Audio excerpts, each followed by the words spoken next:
introduction to Malta, because I know that Malta is a bit of a new jurisdiction for a lot of you.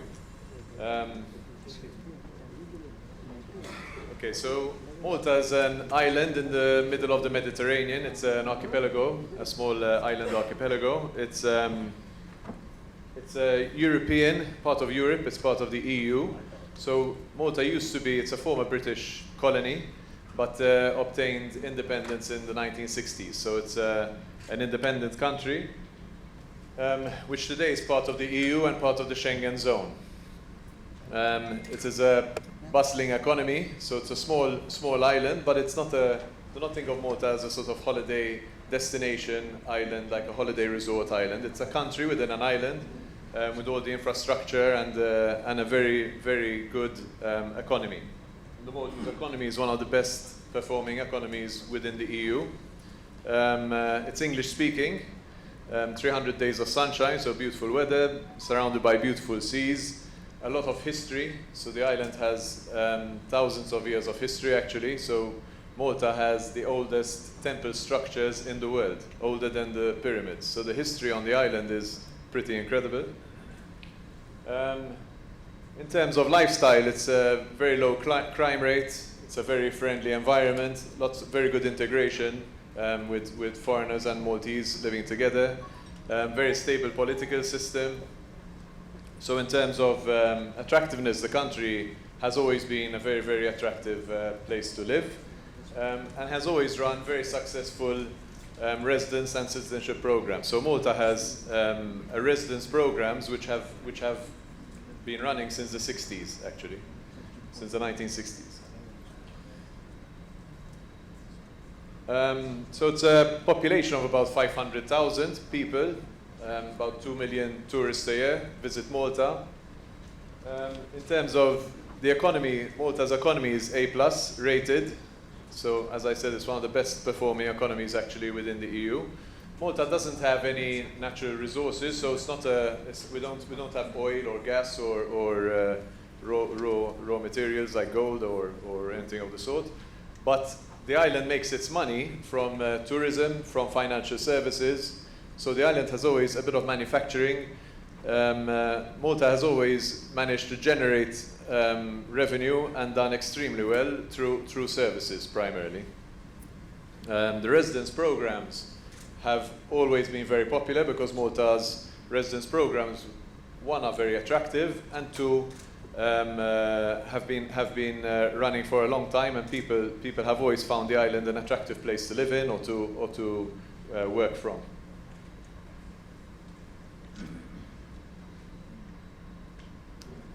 A little bit of an introduction to our company. So Frank Salt Real Estate has operated in Malta for over 50 years now. The company was set up in 1969. We employ about 200 people on the island and have 18 branch offices spread around the island. So we're one of the largest real estate groups, and we're here in collaboration with Maria's law firm, because the residence and citizenship programs have a property requirement and have obviously the legal application requirements, which Maria handles, and we will handle the rental or the purchase of property or purely property investment.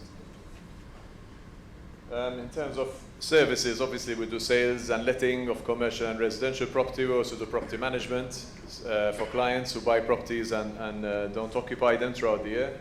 And we do home interiors, project management, so we offer the full range of services.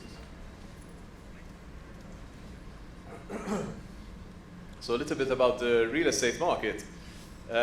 One interesting thing about the Maltese real estate market, and this is important obviously because the investment side of it, if you're taking up residence in Europe, the property investment is always an element of the programs.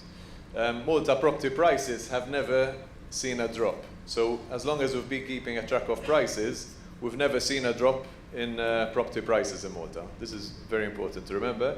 In fact, we've kept better records over the last 30 years or so, and the average property growth in Malta is about 6% per annum. So there's a very healthy property growth.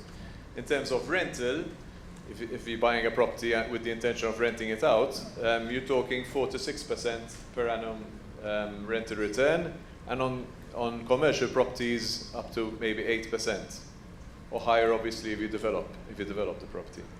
But very interesting as well is in this column here you see that in Malta there's no property tax. So owning a property costs you nothing annually. Most countries obviously have annual property taxes. There's no concept of council taxes or rates. If you become a resident or a citizen of Malta, you do not incur wealth tax, right? So you only pay tax in Malta if you are working in Malta or if you bring income into Malta. So if you bring capital into Malta to buy a property or to invest, you don't pay any tax on that. So you don't need to fill in annual tax returns. And then when you sell the property, if it's your residence that you're selling, you pay no tax on the sale. If you're selling an investment property, you pay between 5 and 8% final withholding tax, depending on how long you've held the property. Also on rental income, and this is very interesting as well, both on residential and commercial, there's a flat rate of 15%. So the tax on rental is very attractive too.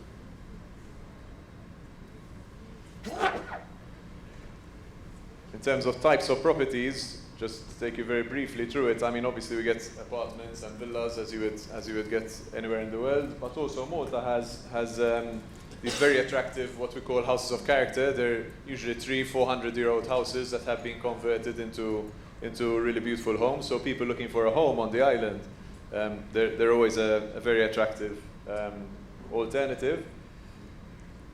And then there are a number of larger projects, like what you see in the pictures on the right, which we call special designated areas. These are developments where somebody with a non-EU passport is allowed to buy as many properties as they like, to rent them out, to buy them in the name of a company or a trust. There are no restrictions whatsoever.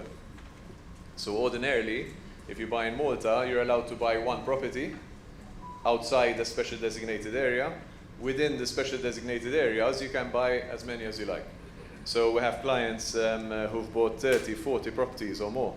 Keep them as a portfolio, rent them out, get their return, about 5% average or 4% average per annum.